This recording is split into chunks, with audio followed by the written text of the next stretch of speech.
How's it going, everyone? My name is Derek Afasi. I'm the owner of Afasi Financial Group and RetireSharp.com.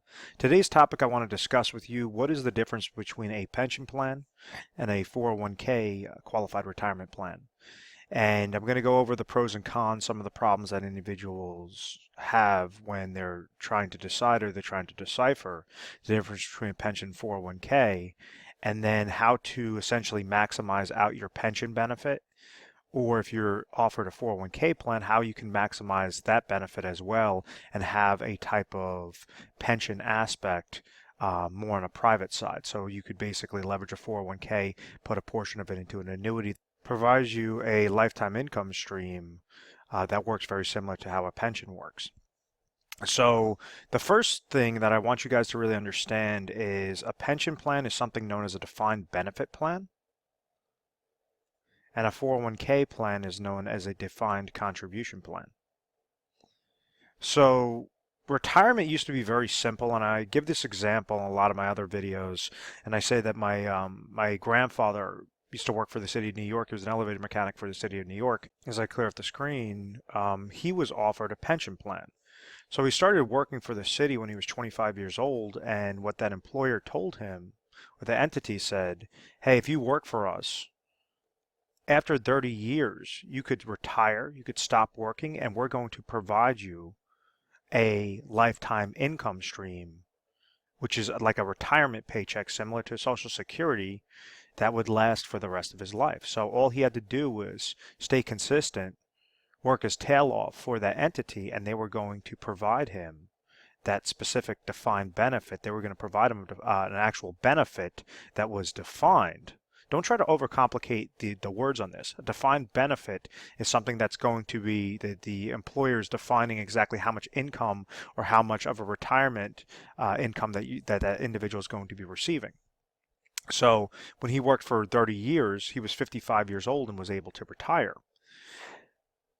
Very simplistically, that's what a pension does. Is this individual is working for the company, they're working for X amount of years, and that employer is investing for them on the back end to therefore provide them a set monthly income that that individual cannot outlive. So they have a couple of different options. They could take something known as a single life option, a joint life option, a period certain option, all different options. And I'll get back to that. But understand that the whole premise of a pension plan is working for a company. The incentive is to not leave that company and to make sure that you're putting in this case, those full 30 years so that you're not jumping ship and going to something that's going to pay you a higher salary.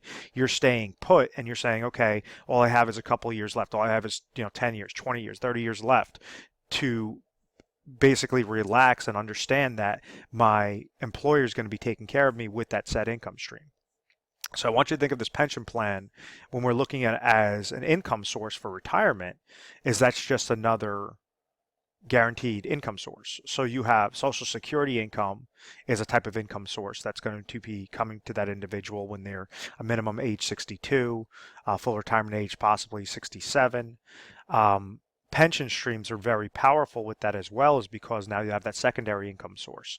So if an individual has a $60,000 goal or expenses by the time that they retire, and let's say they want to retire at age 65, and let's say Social Security at that time is going to be $30,000, and the pension income stream is going to bring in another $35,000. Well, this is $65,000 that has been provided to this individual. This person does not need to worry because they already have that income goal is covered through that defined benefit pension plan. So then now on the opposite side of the coin, you have something known as a 401k account, which is something known as a defined contribution plan. And what happens with that is employers got smart and Wall Street got pretty greedy. And what they did was you had lobbyists from Wall Street that basically went to Washington and they said, hey, listen, we think that individuals, this is way too high of a risk for the actual employer to set up all these guaranteed income streams and invest their dollars properly and make sure that they're providing all this lifetime income to individuals. Why don't we take the risk off of the employer's books and we throw that onto the employee?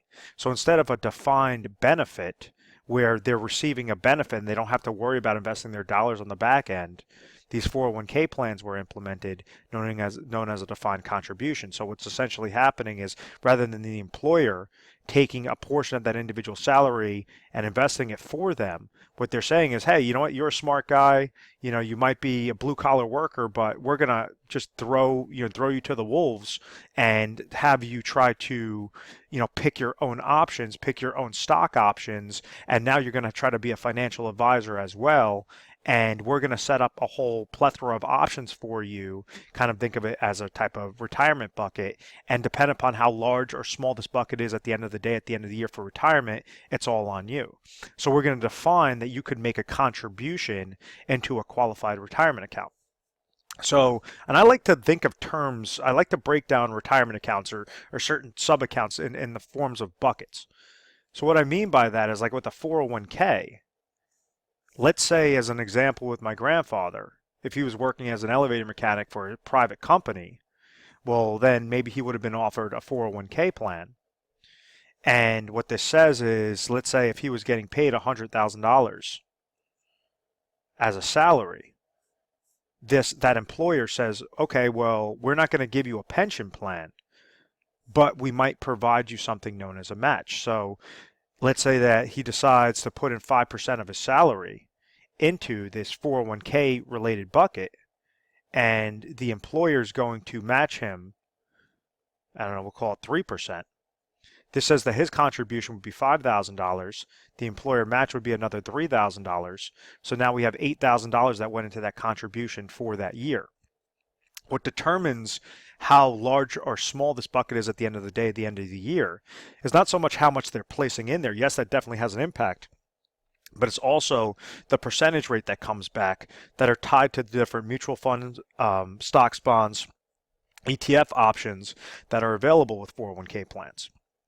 So kind of like that incentive on the pension side that says, stay with this company for 30 years and you're going to be having a nice, pot of gold at the end of the day, at the end of that time frame.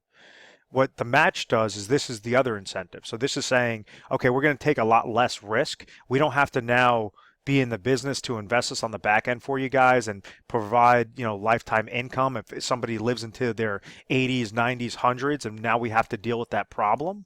So what we're going to do is just allow them to have access to a bucket of different funding options to choose from. So usually this percentage rate is tied to those mutual funds, ETF, stocks, bonds, and that's going to range anywhere from right in between 5 to right around 20 different funding options. So what this tells us is, now some employers don't even have a match. So if they don't have a match and this person's putting in 5% of their salary, they're making $100,000, they're putting 5% into this 401k bucket, well, that's $5,000. And then so what's going to determine the growth of this bucket is the $5,000 plus whatever the interest credit is. And that can be a problem, because if this interest credit comes back negative, well, then that bucket could be sliced in half. That bucket could be sliced in a quarter, in a third. This is such an impactful component of a 401k plan, that how exactly do you increase the chances of getting a higher interest credit during your working years, and then how do you leverage this type of bucket during your retirement years that could act very similar to a pension plan. Some of the problems that lie with this 401k account is something known as reverse dollar cost averaging. What I mean by that is, this individual, when they're placing their dollars in a 401k account, they're going to have 401k related expenses or fees. On top of it, if they're utilizing mutual funds, they're going to have mutual fund related fees. The third negative is going to be a downward market loss potential. Individuals might have walked into the year with $600,000 in their 401k accounts and walked out of 2008 with $300,000, $400,000. Their bucket was wiped in half, all because of this interest credit came back negative. So that's a very large impact to those specific accounts. When it comes time for retirement, if an individual is trying to pull out monies from this account, they're pulling monies from an account that has substantial fees, downward market losses potential, and they're pulling money out of the account. So now we have to poke a bunch of holes in the bottom of this bucket. Then you can increase the likelihood you could have something known as longevity risk. how long an individual is going to live to. And if they keep doing that, they're going to compound interest this bucket and basically outlive that bucket. You have also inflationary risk, which are the cost of goods and services increase in between 2 to 4% per year. So you have all these different negatives that could severely impact a 401k account as opposed to just throwing your dollars in there, setting it and forgetting it and say, oh, okay, well, everything should just pan itself out. That's not a plan. That's basically just a hopium. You're just hoping that everything's going to work out. And this is why the statistics lie towards the majority of individuals outlive their retirement savings, is because of this really quick factor. So I understand that some individuals watching this video might have a pension plan, other individuals might have a 401k. So I'm going to break down the pension problems, how that gets maximized, and then go back into the 401k and how you could really solve that solution as well. The 401k, I'm sorry, the pension plan, that individual might have single life income option, they might have joint life income option, they might have a period certain income option.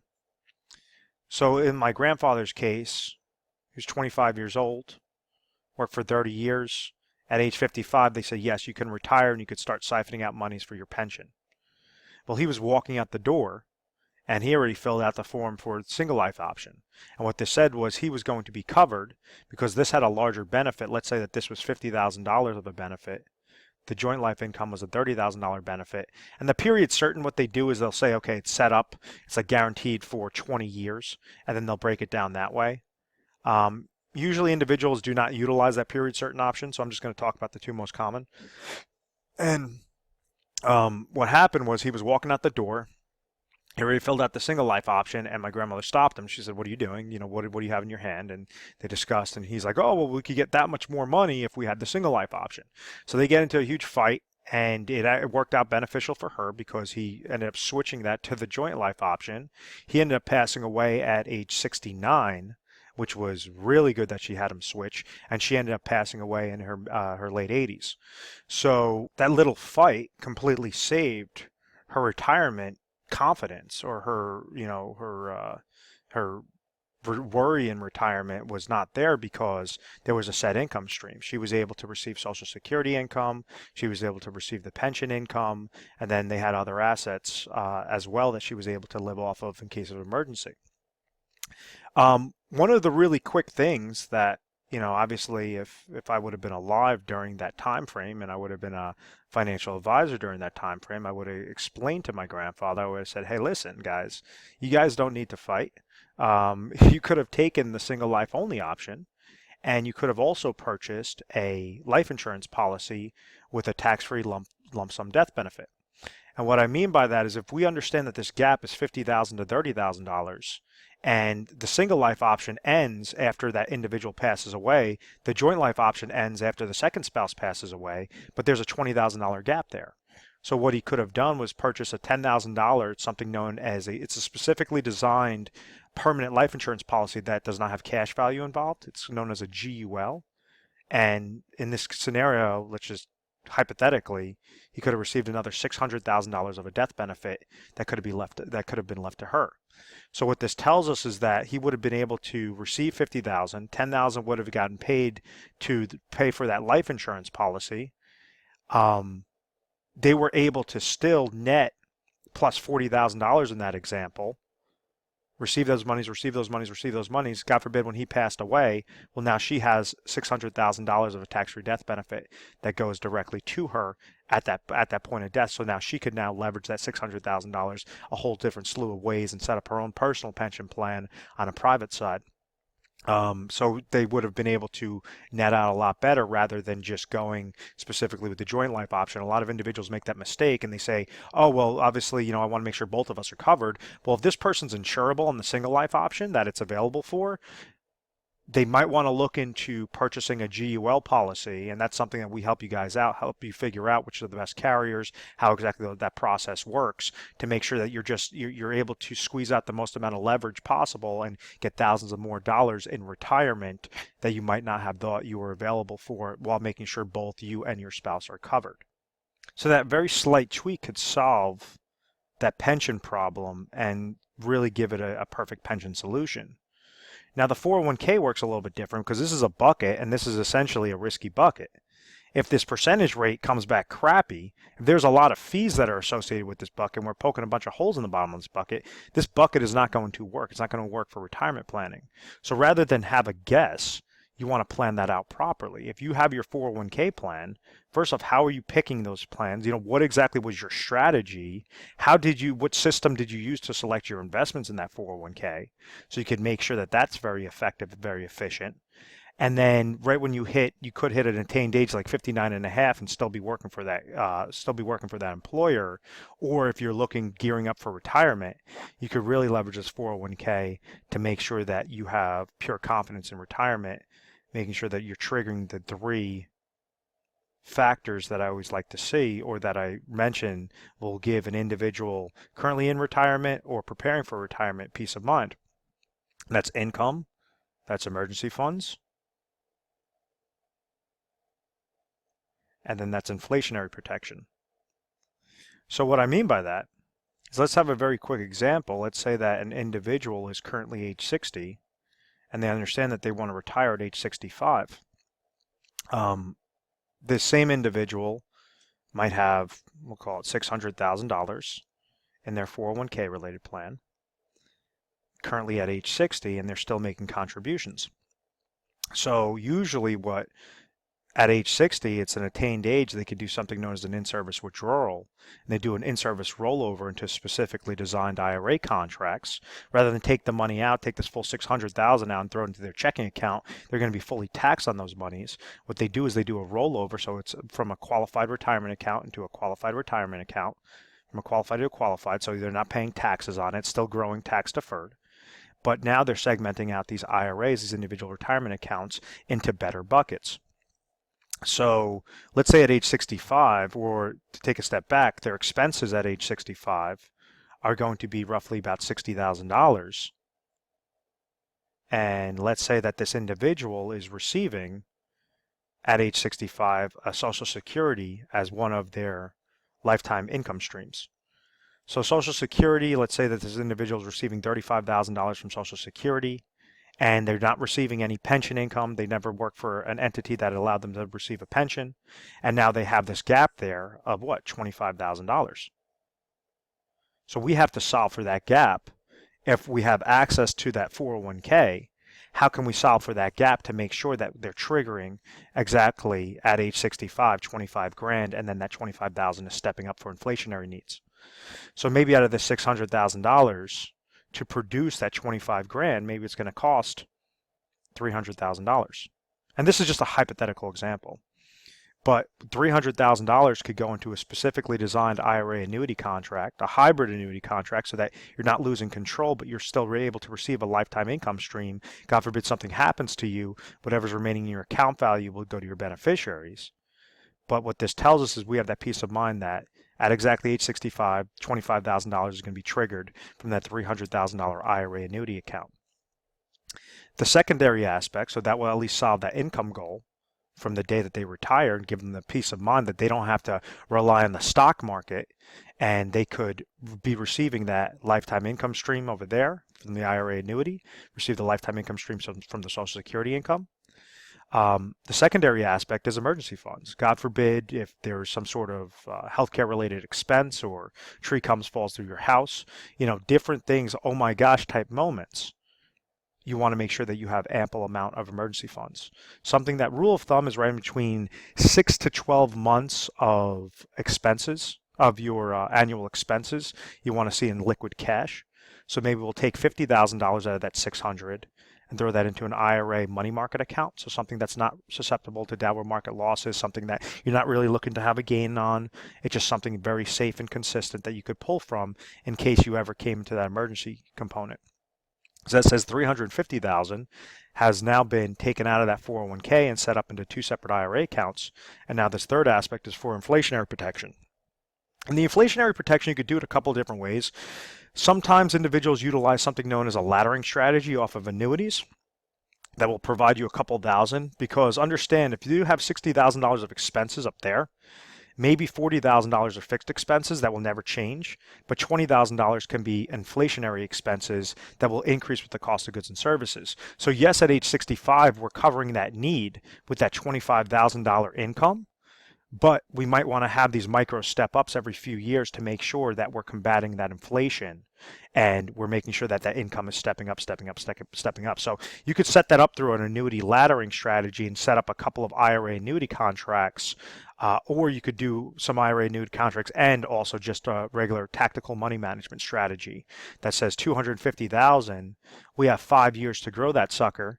Make sure that we're being very conservative, making sure we have eyes on it on a daily basis, and avoiding as much downward market losses as possible, so that it's going to, anytime that you need to take out some more monies, maybe grow that 250 to 350 by the time age 65 comes, and then still consistently grow it.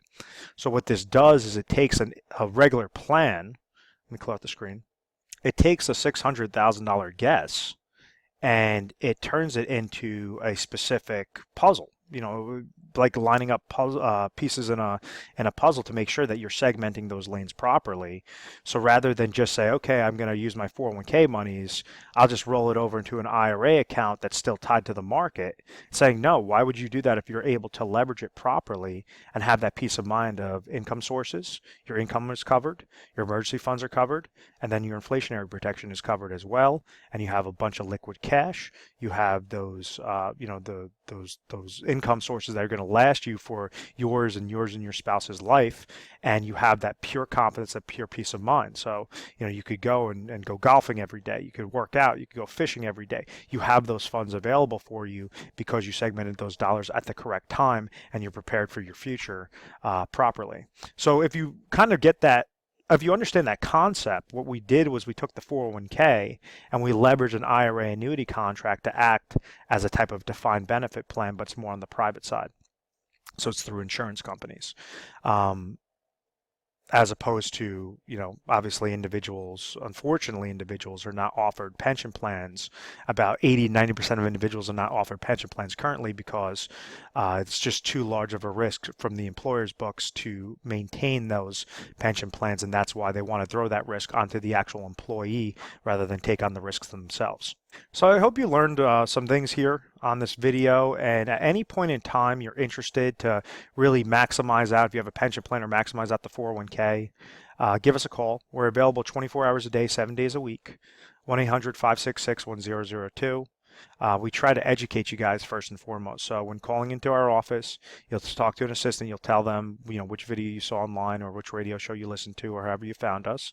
And that assistant's going to patch you over to a specialist. A specialist is going to ask you a slew of questions to see exactly what your situation is, and then essentially what your goals are, and whether you're on that path to accomplish those goals or whether you need to make some slight tweaks to maximize that overall result and make sure that you're segmenting your dollars properly. We're educated. I'm sorry. We're rated A. We're A+ rated on the Better Business Bureau. We are an accredited business with them, and I think it's because of our methodical process. That's why we've always had very good reviews. We've never had any complaints.